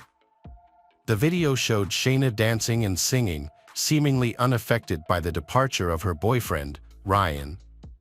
After killing a loved one in self-defense, most people would be extremely upset, crying and overwhelmed by what they had done. By showing the video, the prosecution argued that Shayna was a very emotionless person and did not feel remorse for what she did, implying that she didn't act like someone who had killed in self-defense. However, this explanation is not objective and depends on the jury's perspective. The interrogation video was a key piece of evidence in the prosecution's case against Shayna. However, it was not the only evidence presented during the trial. Shayna's defense team stuck to a consistent story throughout the trial. They claimed that Ryan was the one who behaved erratically and violently on the night of the incident, which ultimately led to Shayna shooting him. To support this claim, the defense team described Ryan's state of mind. They alleged that the combination of medications he was taking, including anti-anxiety medication and amphetamines, is the cause. To strengthen their argument, Shayna's attorneys presented autopsy results to the jury, prove that Ryan was using these drugs at the time of his death. This evidence suggested that Ryan's actions may have been influenced by the medications he is taking. The defense also called an expert toxicologist to testify that combining anti-anxiety medication and amphetamines could lead to violent and paranoid behavior. The goal of this testimony was to create a plausible explanation for Shayna's actions and then prove that she killed Ryan in self-defense. During Shayna's trial in April 2015, the prosecution was concerned that she would be acquitted because she was an intelligent, young, and beautiful woman. They worried that her self-defense claims might sway the jury. However, on April 23, the jury delivered a guilty verdict, convicting Shayna Michelle Hubers of murdering her boyfriend, Ryan Poston. At the sentencing hearing in August 2015, Shayna continued to blame Ryan for his death, which outraged his friends and family. Despite the evidence presented during the trial, Shayna maintained her innocence and refused to take responsibility for her actions. In Kentucky, a defendant who is a victim of domestic violence may be eligible for parole after serving 20% of their sentence. However, the judge did not grant Shayna this reduced parole, citing that she had committed a premeditated murder. Shayna was sentenced to 40 years in prison and will be eligible for parole in 17 years, in 2032, when she is 41 years old. Shayna appealed her sentence and was granted a new trial in August 2016. The appeal was granted because one of the jurors had a felony conviction, which is against Kentucky law, as felons are not allowed to serve on juries. In August 2018, after a 4-month delay, Shayna's second trial began. During opening arguments, Shayna's defense attorney stated that she had made every effort to please Ryan for the entire time they were together, a year and a half. But in the end, their love story encountered problems. According to the defense team, on the first night Shayna and Ryan met, he committed physical and sexual violence against her. This incident had a profound and lasting effect on Shayna, causing her to take several weeks to respond to Ryan's messages afterward. The defense claimed that Shayna's history of trauma began in high school when she was sexually assaulted. This led to her struggling with alcohol addiction and sexual promiscuity for many years. Her defense team argued that this traumatic experience significantly influenced her behavior on the night of the murder. The defense strategy aimed to create a sympathetic of Shayna by sharing her troubled past. They sought to prove that Shayna was not fully in control of her actions on the night of the murder. The defense hoped to show that Shayna's behavior was the result of a mix of factors. These factors included her history of abuse and her toxic relationship with Ryan. The goal was to show that Shayna was a victim of domestic violence at the hands of Ryan, rather than a cold-blooded killer. The defense argued that Shayna's actions were not driven by a desire for revenge or financial gain. Instead, they were the result of years of abuse she suffered at the hands of Ryan. Shayna's defense attorney argued that Ryan's constant criticism about her weight and chest size, as well as his pressure on her to get breast enlargement, significantly affected her self-esteem. The defense claimed that this criticism, along with the strain in their sexual relationship, contributed to Shayna's feelings of inadequacy. The defense presented evidence that Shayna had sought medical help to improve their romantic life, getting an injection to address their sexual difficulties. However, Ryan's rejection and lack of interest made the problems in their relationship worse, leaving Shayna feeling frustrated and isolated. Additionally, the defense alleged that Ryan would often end things with Shayna and then talk to other women, further straining the problems in their relationship. During their opening statement, the prosecution told the jury that they wouldn't portray Ryan as a perfect boyfriend. However, they made it clear that he wasn't abusive. They claimed that Shayna shot and killed Ryan not in self-defense. The prosecution alleged that Shayna shot Ryan because he had ended their relationship on the night of the incident. Ryan had decided it was time to break up with Shayna because she would not leave him alone. According to the prosecution, Shayna's repeated returns to Ryan after he ended things demonstrated her inability to move on from the relationship. During the trial, the prosecution showed text messages from Shayna to her friends. These messages stated that the intimate activities between Shayna and Ryan had strengthened their relationship. However, when Shayna took the stand in her own defense during her second trial, she disagreed. She claimed that these activities had actually pushed them further apart. In another set of text messages, Shayna had asked to have sex, but Ryan was taking antidepressants. The medication's side effects had reduced his sex drive. However, when Shayna testified, she alleged that Ryan had forced her into having sex. After 5 hours of deliberation, the jury convicted Shayna Michelle Hubers of murdering Ryan Poston for the second time. Despite conflicting testimonies and evidence, they upheld their initial verdict.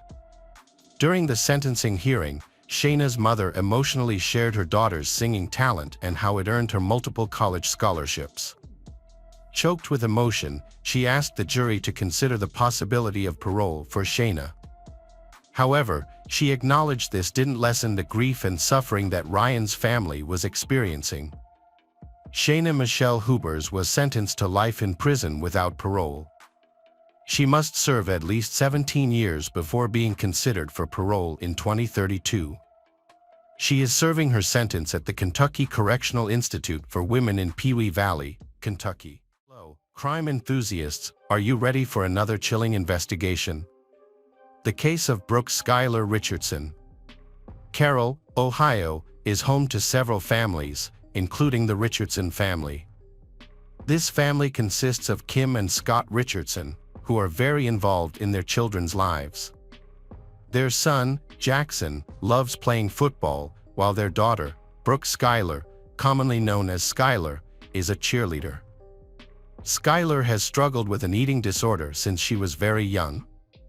Her mother, Kim, first noticed the problem when Skylar was in 6th grade at the age of 12.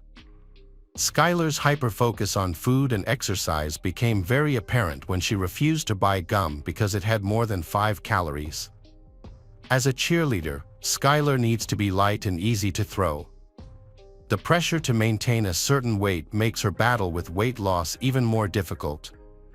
She is constantly preoccupied with her body image and is afraid of gaining weight. Skylar's struggle with her weight and body image began due ring cheerleading practice. In an effort to maintain her weight, she started vomiting after meals. However, this behavior only worsened her problems once practice ended. After that, Skylar's struggle with her weight became more intense. She may experience periods of overeating in a short time, consuming more than her body needs. This is often accompanied by periods of starvation, during which Skylar restricts her food intake or follows a strict diet. Skylar's parents noticed changes in her behavior and became concerned about her health. They tried to express these concerns to her, but whenever the subject was brought up, Skylar became quiet. She did not want to talk about it and always refused any attempts to address her weight changes. Skylar's parents sought help from various professionals, including doctors and therapists, hoping that these interventions would help their daughter reduce her anxiety. After a clinical evaluation, Skylar was diagnosed with body dysmorphic disorder. This psychological condition causes individuals to focus excessively on a perceived flaw in their appearance, leading to impairment in daily functioning and distress. In July 2016, during her senior year of high school, Skylar began dating a friend's cousin. However, the relationship did not last, and by January 2017, Skylar had a new boyfriend, a high school student named Brandon. Skylar was in a good mood and appeared to have gained weight. Her parents, Kim and Scott, believed that their daughter's eating disorder had improved. They noticed that she looked healthy and genuinely happy. In February, Skylar chose a tight-fitting evening gown that required a tie. In mid-March, she went on vacation with her family.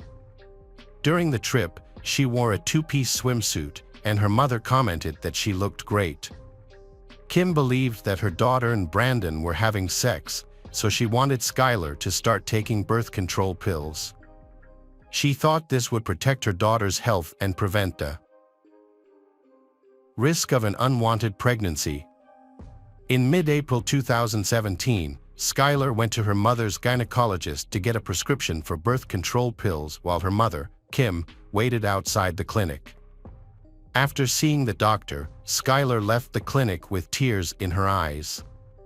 Kim immediately asked her daughter why she was so sad, and Skylar replied that it was a painful experience for her. Kim believed her daughter was telling the truth, unaware of the real reason behind the tears. During Skylar's visit to her OB/GYN, the doctor informed her that she was about 8 months pregnant. Skylar asked the doctor not to reveal this information to anyone, as she was not ready to share the news with her family. On May 5, 9 days later, Skylar and her boyfriend Brandon went to prom. Even though Skylar was in the final stages of her pregnancy, she still managed to fit into her prom dress. 2 weeks after Skylar attended the prom, on July 14, 2017, police officers arrived at her home to meet with her parents, Kim and Scott. The officers stated that they needed to talk to Skylar about an incident she may have witnessed and assured her that nothing was wrong. Scott decided to drive Skylar to the police station, where they wanted to question her about an emergency call the police had received from a fertility clinic. Specifically, the doctor had reported that a patient had just given birth and may have buried the baby in the yard. After receiving this notice, the police immediately arrested Skylar and took her to a room for questioning. They did not allow her father to participate in the questioning. Before the questioning began, the police explained her rights to her. The investigator then started asking questions about the phone call from the doctor's office. The caller informed the police that on April 26, a doctor had examined Skylar and concluded that she was pregnant.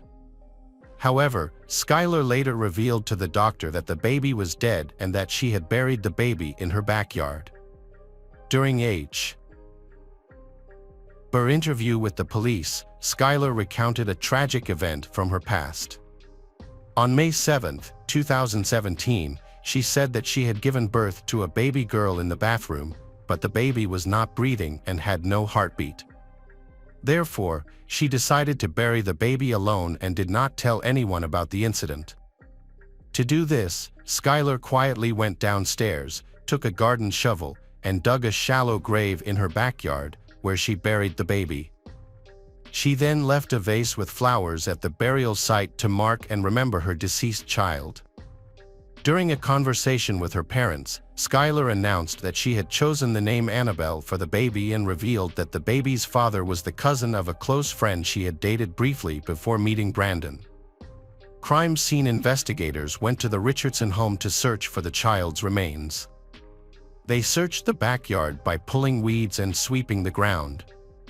The police carried out this process meticulously and carefully, removing any debris that might hinder their investigation.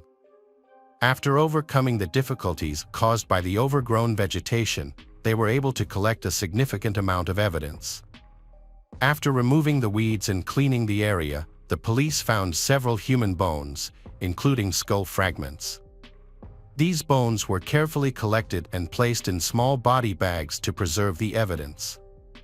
Investigators ensured that the bones were kept intact. Later, one investigator noted that the bones had a smell, while another had difficulty determining whether they were rocks or human bones due to their small size. At the same time, the coroner confirmed the discovery of hair and small fingernails, but no organs or items that could help identify. After more than 5 hours of questioning, Skylar and her parents were allowed to return home. However, just 6 days after the incident, Skylar was contacted by the police and told that she needed to come to the police station again. To reassure her father, Scott, the police assured her that she would not face any legal action. During Skylar's next meeting with the police, they informed her that they had received new information from the medical examiner's office.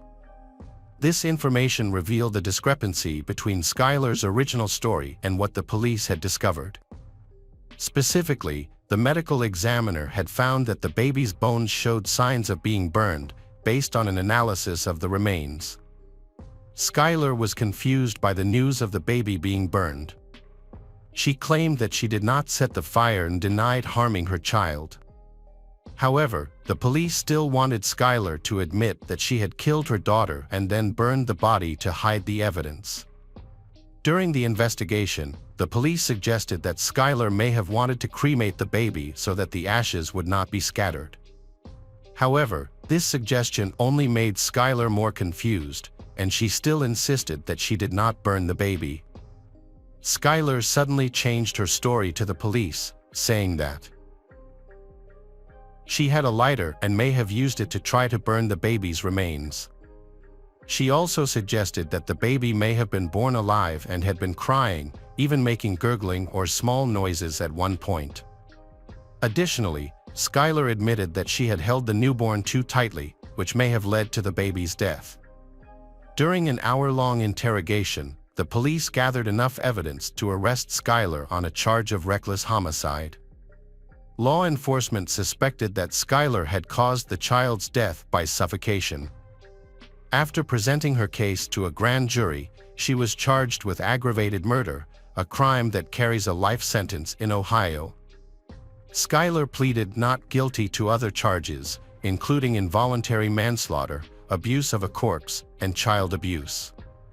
She spent several days in jail until her family was able to post $50,000 bail to secure her temporary release. Following her child's death, Skylar became the focus of media attention and was subjected to intense public scrutiny. This severely affected her family's daily life. They felt unsafe and were forced to retreat into their home to seek peace and quiet.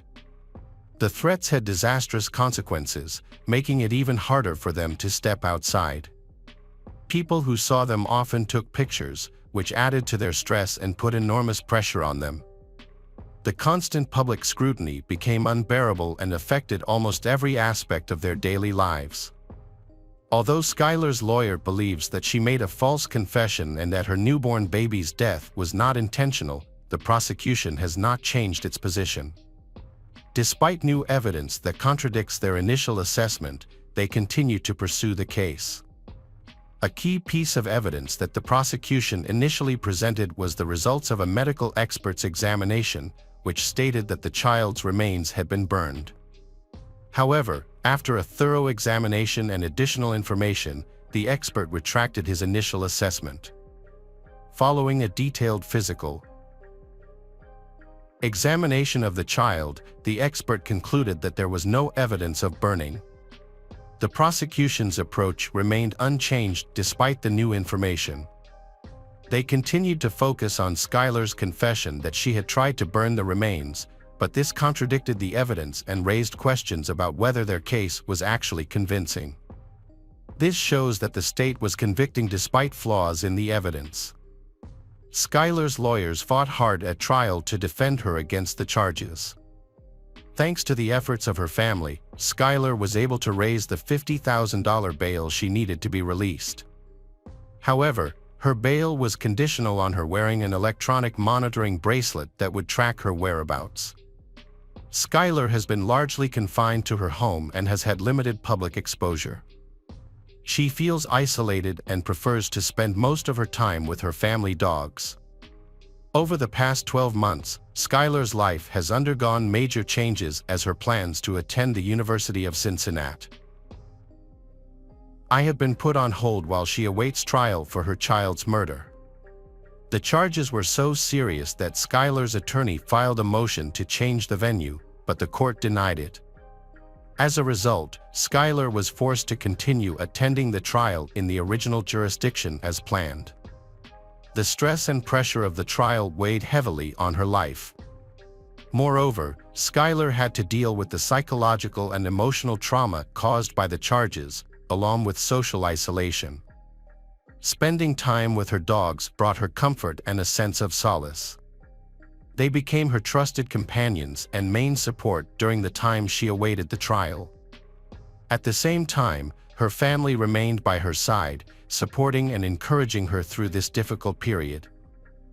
They expressed their belief in her innocence and hoped that the truth would soon be revealed. Despite the difficult challenges, Skylar persisted in fighting for her freedom. In July 2019, the state made a surprise offer to Skylar's defense attorney. Skylar would plead guilty to the remaining charges and serve a 15-year prison sentence. In exchange, the state would withdraw the felony murder charge. Skylar's parents were uncertain about the decision and debated whether she should accept the deal. After careful consideration, Skylar decided to decline the offer. Her parents were deeply troubled by her decision and wondered if their daughter had made the right choice. However, they understood that it was ultimately Skylar's choice, and they had to respect it. On September 3, 2019, Skylar went to trial for the murder of her newborn daughter. During the trial, the state presented preliminary evidence, including a series of text messages that Skylar had sent to her mother. In these messages, she expressed her happiness after giving birth. She also shared that she was very pleased because her belly had returned to its normal size, stating that she would not allow it to return to how it was before. Notably, this message was sent just hours after she gave birth. Skylar texted her mother, "I am really speechless because I am so happy. My belly is back." On the second day of the trial, the prosecution presented new information about Skylar. They stated that Skylar sent several text messages to her mother and boyfriend less than a day after she killed her baby. These messages indicated that Skylar seemed very happy about her baby's death. The prosecution argued that these messages were critical evidence suggesting Skylar's involvement in the baby's death. In one message, Skylar wrote to her mother that she was excited because dinner was coming up and she could wear a cute outfit. She mentioned that her belly had just returned to normal and wanted to take advantage of this time to make things great. However, this text message could be interpreted as an attempt to mask her feelings of guilt, while simultaneously being excited about no longer being pregnant. The state argued that Skylar's use of the word excited suggested she was genuinely happy that her baby had died. They also presented evidence of a text message that Skylar sent to her boyfriend in which she stated that although the night before had been the worst, she felt much lighter and happier the next morning. According to the state, this text message implies that Skylar felt unburdened by the death of her baby. The state's position is that Skylar did not want to have the baby. They acknowledged that they could not provide concrete evidence that the baby was born alive. However, they pointed out that Skylar had admitted in her police interview that she heard the baby gurgling and crying. The state alleged that Skylar had searched the internet for information about abortion. It was also alleged that Skylar's mother, Kim, warned her that she would lose everything if she became pregnant. This warning instilled great fear in Skylar, causing her to try to keep her pregnancy a secret. When she could no longer hide her condition, she decided to take drastic measures. On the third day of Skylar's trial, the doctor who performed the autopsy on the baby testified. The autopsy revealed that the baby's cause of death was homicide. However, the doctor could not determine when the fractures in the baby's skull occurred, whether they happened before or after the baby died. In forming his opinion regarding the cause of the fractures, the doctor relied on Skylar's statements during the police interview. Skylar's defense attorney challenged the doctor's testimony, arguing that the doctor may have been biased in confirming the information. According to the attorney, the doctor had already formed an opinion and did not want to change it. During questioning, the doctor admitted that she had never examined the remains of the deceased child under a microscope. The defense attorney then asked the doctor if she had consulted with obstetricians. The doctor answered no. The attorney also asked if the doctor had seen photographs of the burial site or the backyard of Skylar's home. Again, the doctor replied no. Another doctor, specializing in fetal medicine, testified during the afternoon session of Skylar's trial, primarily when questioned by the prosecution. He stated that he suspected Skylar's baby was stillborn and added that she had only performed one screening. Knowing that the margin of error for fundal height measurements during the third trimester of pregnancy is 60%, he believed that Skylar could be carrying a healthy baby. He thought this was possible because Skylar had felt the baby move, and a dead baby would not normally move. He also questioned the report from the doctor who had provided information to the defense. The doctor had stated that Skylar's baby would likely have developmental problems. During cross-examination by the defense attorney, he asked the doctor if the prosecution had paid him. The doctor responded that he was paid $5,000 a day because that was the cost the hospital had to pay for another doctor when they were short-staffed. As the prosecution presented their case against Skylar, more shocking and heartbreaking evidence was introduced in court. The evidence that had the strongest impact on Skylar was the images of the deceased child's remains shown on the television screen. These images left a deep and lasting impression on Skylar, as was evident in her reaction during the trial. When the images of her child's remains appeared on the screen, Skylar initially tried not to look at them. Her remarkably calm demeanor at that moment was a stark contrast to the day before, when she had been visibly shaken for a moment before the judge began the jury selection process. When Skylar's defense attorneys presented their case, they argued that her life had been flawed and challenging even before she was charged with murder. They argued that much prosecution evidence presented a partial truth, with some documents was taken out.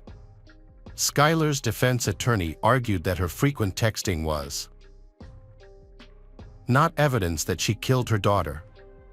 Instead, the attorney wanted to highlight Skylar's mental health struggles, particularly an eating disorder that she had been battling since she was 12.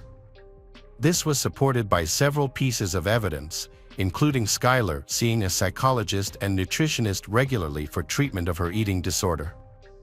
To support their case, they presented the jury with photos of Skylar's changing appearance and weight over time. The photos included images of her looking very thin, as well as photos showing her looking slightly heavier. Her attorney stated that Skylar held the baby for hours while she bled on the bathroom floor. Despite her critical condition, Skylar remained committed to providing comfort and care for her baby after suffering unimaginable pain. Skylar's attorneys said she decided to bury the baby in her backyard. They explained to the court that Skylar had originally planned to tell her family about her impending pregnancy, but unfortunately did not have time to do so. Skylar's doctor informed her that she was due in 8 to 10 weeks. Therefore, Skylar thought she had enough time to attend prom and graduate from high school before talking to her mother. During the defense, an obstetrician testified that the baby had died before birth.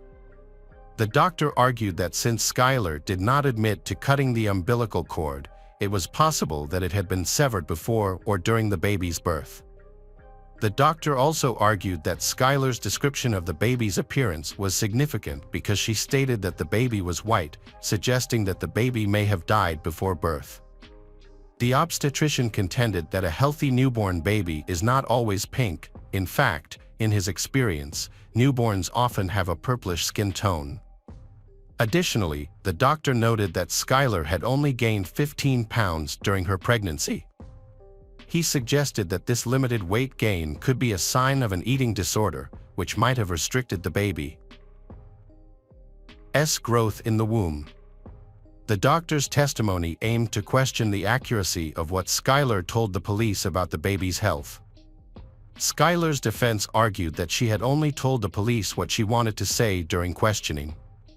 They also claimed that she had not witnessed or participated in any harm to the child. Their goal was to cast doubt on the credibility of Skylar's testimony and suggest that other factors may have contributed to the child's death. Skylar Richardson's trial lasted a week, and the jury then reached its final verdict. The verdict came quickly, after just 4 hours of deliberation. They acquitted Skylar of aggravated murder, involuntary manslaughter, and child endangerment. However, Skylar was convicted of abuse of a corpse, a serious crime punishable by up to a year in prison. Skylar was held in custody until sentencing. During her sentencing hearing, she apologized for her actions and acknowledged the seriousness of the incident. The judge criticized Skylar or her role in the tragic death of her child. The judge was certain that if Skylar had made better decisions during her pregnancy, her child would still be alive. He severely criticized her actions and expressed disappointment that her choices led to serious consequences, including the death of her child.